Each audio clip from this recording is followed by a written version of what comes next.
resident has asked me to ask on their behalf, and if I could address this to Karen, please. And the resident says, I'm terrified of needles. Can the vaccine be given in any other way, or is there something else that I can do to help my immune system?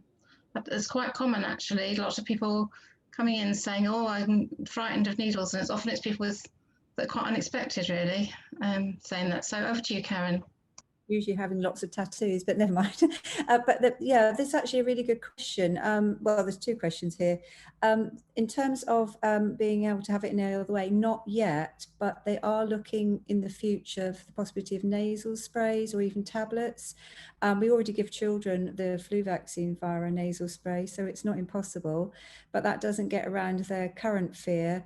I did do a clinic on Saturday where a young woman with learning difficulties was very, very scared, and it took me 15, nearly 20 minutes to persuade her with the help of her mum. So we did get there, and I understand the fears, but we are very supportive, and we will take time if there is that fear in having a vaccination. But at the moment, there's no other way of having the COVID vaccination, but you know, maybe in the future.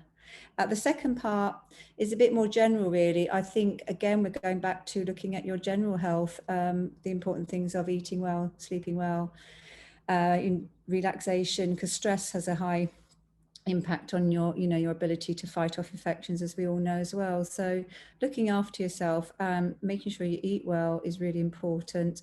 Maybe reducing alcohol, trying not to smoke, all the things that we all tend to go towards if we're stressed. So it's a bit of a catch-22. So, you know, just looking at ways that you can help yourself relax that are probably more positive than negative.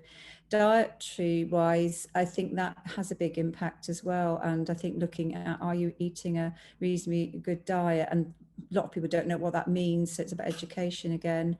I would say probably look at vitamin D. There isn't actually any evidence it definitely has any role in COVID-19 prevention or reduction of symptoms, but there is quite a lot of work going on in there.